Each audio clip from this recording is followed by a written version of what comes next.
Video Unleashing Happiness ketiga. Apa bedanya antara kenikmatan dan kebahagiaan?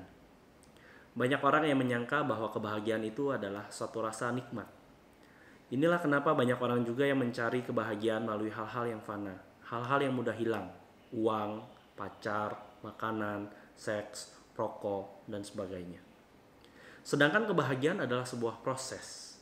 Kita tidak bisa bilang bahwa hari ini, jam segini, tahun ini saya sudah menjadi bahagia. Bahagia adalah sebuah perasaan yang terbangun seiring berjalannya waktu. Bisakah kita merasa bahagia sekarang?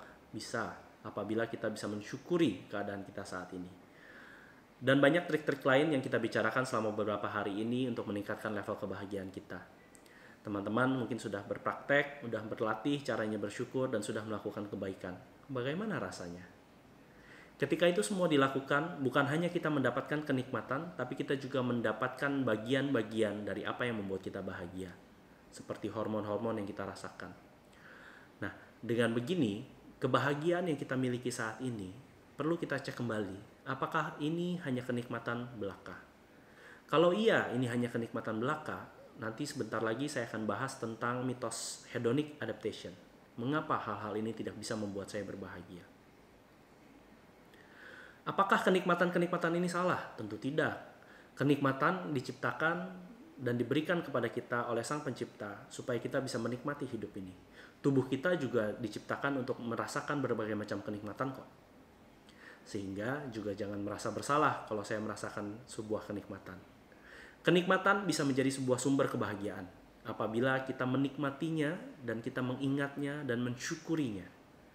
Apabila itu tidak diingat, maka kita menjadi orang-orang yang take everything for granted atau tidak bersyukur. Misalnya dengan pasangan, saya dan istri saya aja. Istri saya sudah begitu baik bagi saya. Dia sangat menolong saya, dia membantu saya, dia ngurusin anak-anak, dia memperhatikan saya, dia mencintai saya. Tetapi terkadang saya tidak mensyukurinya, sehingga saya take her for granted. Saya menelantarkan dia, saya tidak membahagiakan dia sebagaimana yang saya bisa. Dengan begini saya sadar bahwa seseorang yang ada bersama dengan saya itu perlu saya syukuri setiap saat. Tidak perlu hal-hal yang besar seperti yang kita bahas dalam latihan bersyukur, tapi hal-hal yang kecil saja. Misalnya dengan bilang I love you di pagi hari, atau melakukan sesuatu yang berbeda baginya, atau saya juga bisa memberikan bunga. Kalau yang dilihat di Instagram kemarin, dia bilang tumben saya kasih bunga. Itu adalah praktek saya untuk membahagiakan dia. Karena dia juga mungkin sudah terbiasa dengan saya. Terbiasa dengan cara-cara saya, terbiasa dengan bagaimana saya berperilaku, sehingga juga mungkin dia take me for granted. Nah, inilah yang akan membantu kita untuk bisa berbahagia. Pertama, bersyukur dan menyadari bahwa kenikmatan yang saya rasakan saat ini benar adanya, dan itu memang diberikan bagi saya. Tinggal bagaimana saya menyikapinya.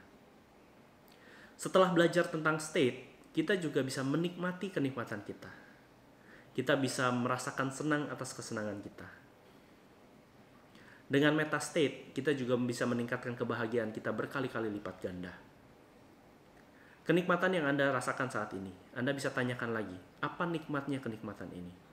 Dan kalau saya menikmati kenikmatan atas kenikmatan saya, apalagi nikmatnya? Dan biasanya dirimu akan menemukan kenikmatan yang lebih besar lagi ketika kita mempertanyakan seperti itu.